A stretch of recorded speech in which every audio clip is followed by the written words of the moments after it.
Hi everyone and welcome back to my channel.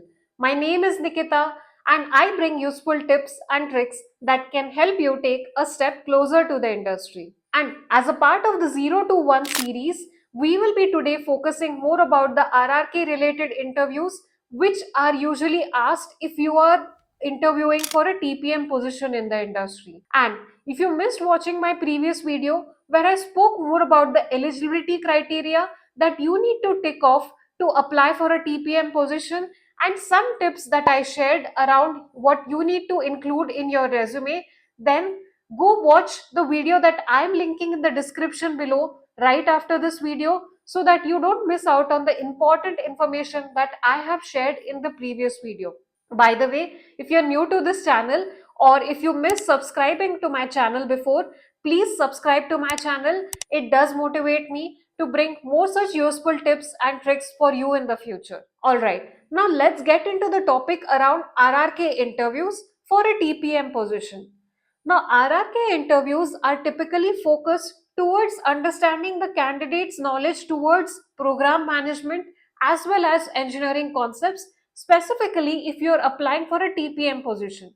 But if you're generally interviewing for a program manager position, then without the technical part of it, you would be still interviewed via certain behavioral questions, certain situation based questions, and past scenarios where you may have handled similar situations and how you have dealt with it, showing your leadership qualities attributing to success. As a part of the role related interview, you would be assessed basis three things. The first part is the hypothetical or the situation based scenarios that you would be provided during your interview for a TPM position. Now, what do these hypothetical questions relate to? These are like scenarios that you would be put into, and you need to imagine if you were put in that particular situation, then how would you be dealing with the situation? Now, the framework that you need to use while you are answering hypothetical questions is known as DPEM. Now, D stands for discovery, which means once you discover that you are in a certain situation, then how would you be handling that particular situation, or how you are discovering more about the situation in itself. Don't directly jump into providing the answers. First, try to gather as much information as possible. Try to break as many assumptions as possible in the discovery phase. The second part is, as you have gathered the requirements, you have understood the problem that you are put into hypothetically, then plan how would you be dealing with that particular situation. So the second part of the framework, P stands for planning. The third is execution. What are those nuances that you would be taking care of while executing your plan? Based on the assumptions that you had, based on the requirements you had gathered, dot the lines towards how you would be using all of this information to make the execution as seamless and as possible. And the last part is monitoring.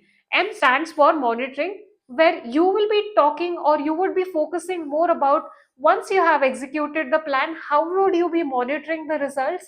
And in case there needs a follow up or there needs a second line of action plan, in case the plan would not go as expected. That's not because your answer was not up to the mark, but when you say that your plan was not as expected, you're also showing your capabilities on how you are thinking through different scenarios or use cases where your plan may not go successful, and that shows how you're thinking holistically about the situation. So this was all about the hypothetical questions that are a part of role related interviews.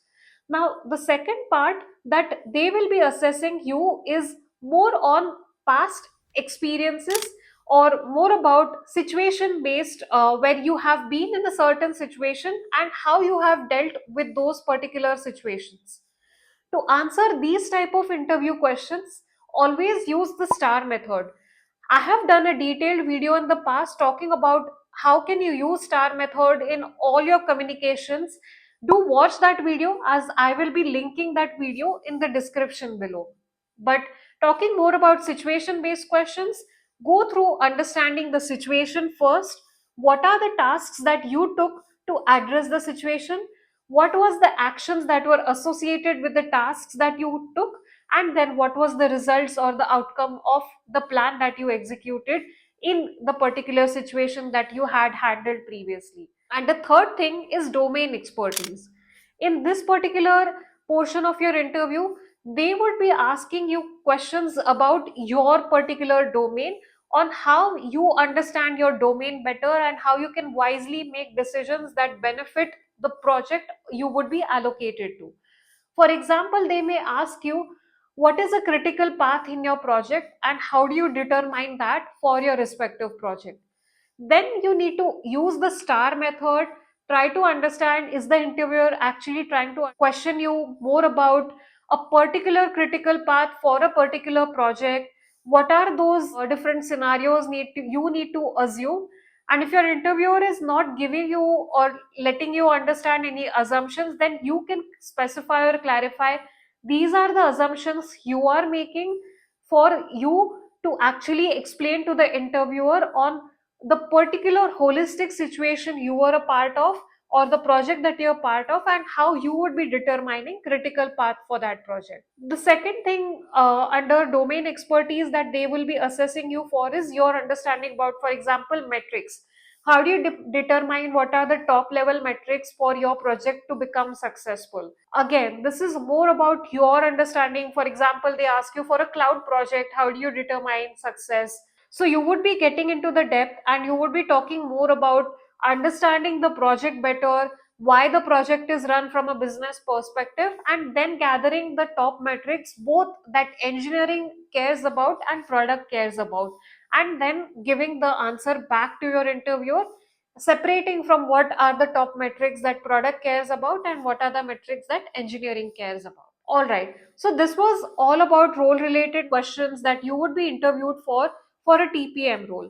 A lot of times your interviewer may not be responding to your answers, which means they are just taking notes, they are not even making an eye contact, they may not be answering to various clarifying questions that you may be asking your interviewer. In this particular scenario, it's obvious to feel like the interviewer is not maybe liking your answers, or maybe you're not giving answers as expected. But remember, that is the situation that your interviewer may also like to test you, where how you are trying to resolve ambiguity, where there is no direction, where there is no enough communication happening from the other side, yet how are you trying to make a successful communication with the other person to get the answers that you're looking for. So don't feel nervous at these points of time, don't feel stressed. Confidently ask your interviewer as many clarifying questions that you have on top of your mind, and ensure that you are very, very confident during your interviews. That definitely helps you sail through any of your interviews. May not just be program management related interviews, but any interviews that you are part of. I hope you found this tip useful, and I also hope you found this overall video useful and that helps you prepare for a TPM position. In the upcoming video, I will be focusing more about what goes into the technical part of a TPM interview. Stay tuned to this channel, subscribe to my channel, and also share this video with as many friends who might benefit from this video. I would love to spread the word with as many folks who might benefit from this content. Until the next video, take care. Bye bye.